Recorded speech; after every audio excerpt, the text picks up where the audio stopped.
नमस्कार मित्रों, डिजिटल तैयारी के अंदर आपका हार्दिक अभिनंदन है।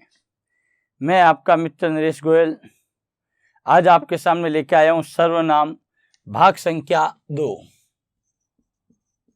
सर्वनाम भाग संख्या 2।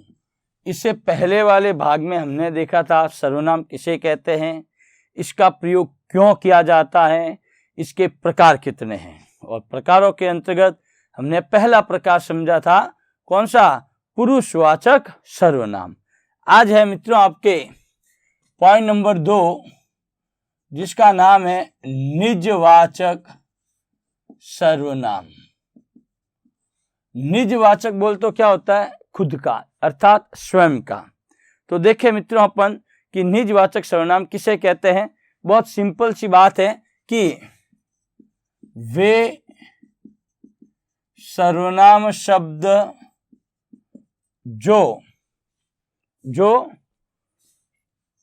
स्वयं के लिए प्रयुक्त होते हैं, अर्थात वे शब्द जो कर्ता स्वयं के लिए प्रयुक्त करता है उन्हें निजवाचक सर्वनाम कहते हैं। अब देखें मित्रों ध्यान से, हमने इसको अर्थात में डिवाइड किया है। पहली बात तो सिंपल सी बात यह है कि वे सर्वनाम शब्द यानी कि वे शब्द जो स्वयं के लिए प्रयुक्त होता है। स्वयं के लिए करूंगा तो नेचुरल बात है कि मैं क्या होऊंगा, करता होऊंगा। दूसरी बात देखो, हमने क्या करता, वे शब्द जो कर्ता स्वयं के लिए प्रयुक्त करता है, बात वही है, अर्थात कि कर्ता के लिए प्रयुक्त होने वाले शब्द वो क्या कहलाएंगे, निजवाचक सर्वनाम। ध्यान रहे, खुद के लिए, हाँ किसके लिए, खुद के लिए। अब देखो जैसे अगर मैं यहां बात करूं कि पहली बात तो खुद ही है, ये स्वयं, खुद, निज, अपना, ठीक है, अपना, अपनी, अपने, ये वचन के अनुसार, लिंग के अनुसार चेंज हो जाते हैं, ठीक है ना। अपने आप, ये वाले। अब देखो मजे की बात इसके अंदर कि कर्ता के लिए प्रयुक्त होता है, स्वयं के लिए प्रयुक्त करता है। जैसे मैंने कहा कि मैं अपना खाना बना रहा हूं। यहां मैं कौन है, कर्ता है। मैं क्या है, कर्ता है। मैं क्या है, उत्तम पुरुषवाचक सर्वनाम है। अब देखो बना रहा हूं, ये क्या हो गई, क्रिया हो गई। क्या बना रहा हूं, खाना क्या हो गया, कर्म। अब ये है अपना किसका भाई, किसका, अपना। तो ये किसके लिए प्रयुक्त हुआ है, कर्ता के लिए। किसके लिए प्रयुक्त हुआ है, कर्ता के लिए। इसलिए इसे क्या कहते हैं, निजवाचक सर्वनाम। अगर मैं ये कहूं कि ध्यान रखें कि तुम्हारा काम करो, तुम्हारा काम करो। यहां तुम क्या करता है, तुम्हारा खुद के लिए, काम करो, हो गया। लेकिन व्याकरण की दृष्टि से अगर देखा जाए तो ये वाक्य क्या आपका अशुद्ध है, गलत है। क्योंकि हम व्यवहारिक तौर पे जो बातें करते हैं उसमें अपन यही कहते हैं, भाई तुम्हारा काम करो, यहां क्यों आए हो, ठीक है ना। लेकिन व्याकरण की दृष्टि से ये क्या हो जाता है, गलत हो जाता है। कई विद्यार्थी सोचते हैं कि देखो सर तुम्हारा काम करो, तुम करता है, तुम्हारा किसके लिए है, तुम के लिए है। तो वाक्य तो शुद्ध है, क्योंकि जब 4 सेंटेंस आपके सामने दिए जाते हैं और पूछा जाता है निम्नलिखित में से कौन सा शुद्ध वाक्य है, निम्नलिखित में से कौन सा अशुद्ध वाक्य है, ऐसी स्थिति में हम क्या हो जाते हैं, भ्रमित हो जाते हैं, क्योंकि ये सवाल ही गलत है आपका। तुम तुम्हारा काम करो व्याकरण की दृष्टि से गलत है। अब गलती हुई कहाँ है वो देखो, यहां तुम बिल्कुल आएगा, लेकिन तुम्हारा की जगह क्या हो जाएगा, तुम अपना काम करो, क्योंकि ये अपना किसके लिए है, ये तुम के लिए है, और ये वाक्य क्या हो जाता है आपका, शुद्ध हो जाता है। तो ऐसी छोटी छोटी गलतियां आपके अक्सर देखने को मिल जाती है, और हमें उन्हीं गलतियों को क्या करना है, दूर करना है। इसीलिए मित्रों ध्यान रखें, शब्द, हर शब्द का एक अर्थ होता है, और उस अर्थ को अपन को भाव के रूप में ग्रहण करना है, समझकर ग्रहण करना है, रटना नहीं है। ठीक है। अब देखो, तुम अपना काम करो, एक मैंने यहां लिखा देखो, अपने आप। जैसे कई बार अपन किसी कार्य के ऊपर बल देते हैं, जैसे कि मैंने कहा यह कार्य मैं अपने आप कर लूंगा, यह कार्य मैं अपने आप कर लूंगा। यहां सीधा बोध हो रहा है कि यह कार्य सिर्फ मैं ही करूंगा, दूसरा नहीं करेगा। अब देखो, प्रश्न के बाद में हम लेते हैं नंबर 3, सॉरी निज के बाद में लेते हैं नंबर 3, वो कौन सा है, प्रश्नवाचक सर्वनाम। इसका देखो मैं बिल्कुल सिंपल सी बात बता रहा हूं मैं, कि वे सर्वनाम शब्द जो वाक्य में प्रयुक्त होकर प्रश्नों का बोध कराते हैं। क्या कहा हमने, वे सर्वनाम शब्द जो वाक्य में प्रयुक्त होकर प्रश्नों का बोध कराते हैं, उन्हें प्रश्नवाचक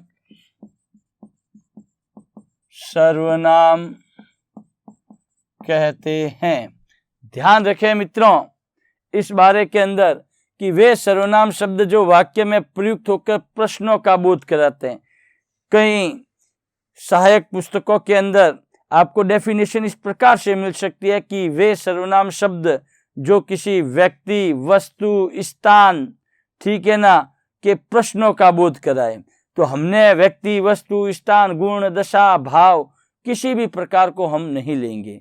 उसका एक कारण है, क्योंकि उन सारी चीजों को हम एक ही शब्द से परिपूर्ण कर देते हैं, और वो शब्द है आपका क परिवार। समझ में आई बात, क परिवार, यानी कि क परिवार से संबंधित जो भी वाक्य में प्रयुक्त होगा वो किसका बोध करेगा, प्रश्नों का बोध कराता है। कैसे देखो, जैसे मैंने कहा कौन, कब, कहां, कैसे, क्यों, कितना, कितने, ये सारे किसका निर्माण कराएंगे, आपके प्रश्नों का निर्माण कराएंगे। अब देखो मित्रों इस चीज का ध्यान रखना, विशेष रूप से जैसे कोई बच्चा आरआरबी की तैयारी कर रहा है, कोई बच्चा एसआई की तैयारी कर रहा है, अध्यापक भर्ती की तैयारी कर रहा है, उसमें इनसे रिलेटेड पक्का प्रश्न बनता है। जैसे कि आपको सेंटेंस को जमाना होता है, तो उस समय अपन को इस चीजों का ध्यान रखना पड़ता है कि कौन सा पद कहां पर अपन को व्यवस्थित करना है।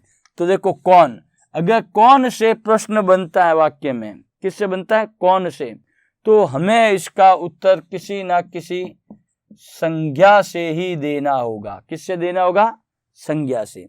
उसी प्रकार बात की जाए कब, जैसे मैंने कहा कि आप यहां कब आए, इसका तात्पर्य क्या, अक्सर मैं यहाँ 6 बजे आया, अर्थात किसका बोध कराएगा, समय का।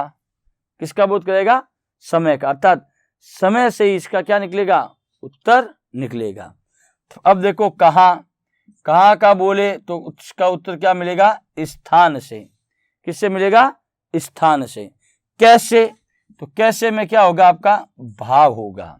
जैसे मैंने पूछा कि मित्रों आप कैसे हो, कुशल पूर्वक हो, मन अर्थात चित्त प्रश्न है तो आप उसका उत्तर दोगे, हाँ सर बहुत अच्छा हूं मैं। क्यों? जब क्यों से प्रश्न बनता है मित्रों, तो इसमें कोई ना कोई क्या आता है, कारण आता है। क्या आता है? कारण। अब आता है कितना। क्या है? कितना और कितने।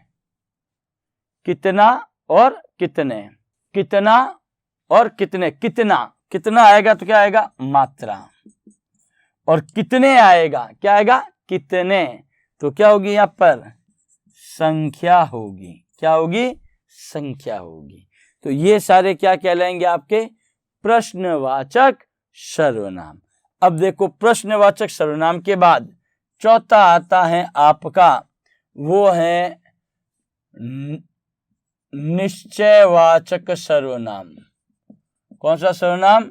निश्चयवाचक सर्वनाम। ध्यान रखें, निश्चयवाचक सर्वनाम के अंतर्गत कि वे सर्वनाम शब्द जो किसी, क्या कहा? वे सर्वनाम शब्द जो किसी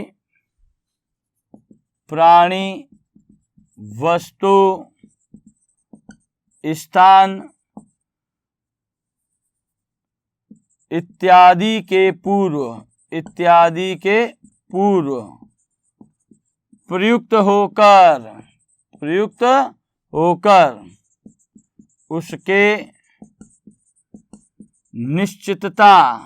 उसके निश्चितता का बोध कराते हैं, उन्हें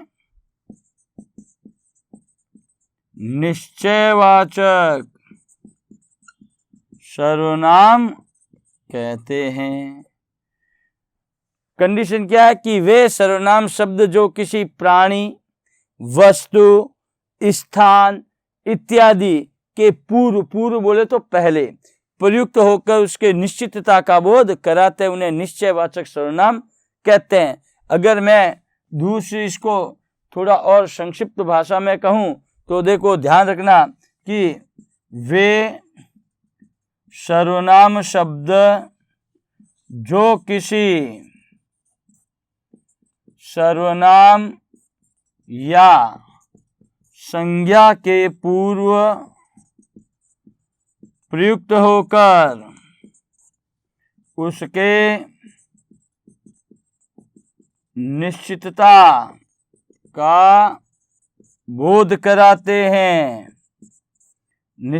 का बोध कराते हैं, उन्हें निश्चयवाचक सर्वनाम कहते हैं। उन्हें क्या कहते हैं? निश्चयवाचक सर्वनाम। जैसे इसके उदाहरण देखो मित्रों, मैं यहां दे देता हूं आपको। निश्चयवाचक सर्वनाम के उदाहरण में कहां दे रहा हूं आपको? यहां। पहली कंडीशन तो ध्यान रखें कि वे सर्वनाम शब्द जो किसी प्राणी, वस्तु, स्थान इत्यादि के पूर्व बोले तो पहले प्रयुक्त होकर उसके निश्चितता का बोध कराते हैं।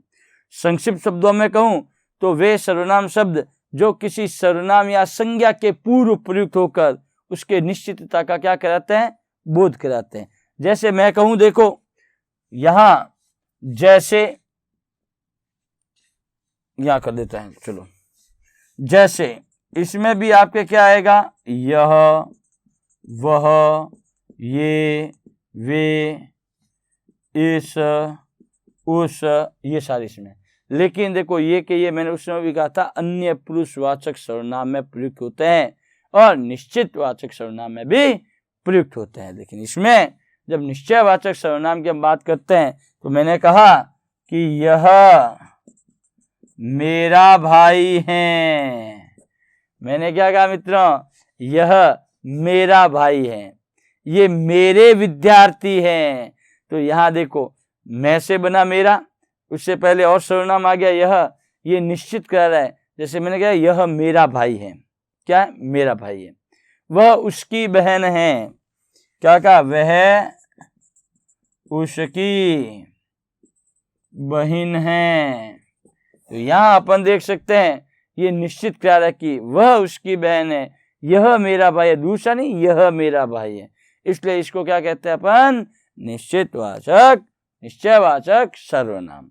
तो मित्रों, इसी के साथ हमारा निश्चयवाचक सर्वनाम यहाँ समाप्त होता है। इसी के साथ मैं आपका हिंदी मित्र नरेश गोयल आपसे विदा लेता हूं और बहुत जल्द ही मैं आपके सामने इसका आगे का पाठ यानी कि सर्वनाम भाग संख्या 3 लेकर प्रस्तुत होऊंगा।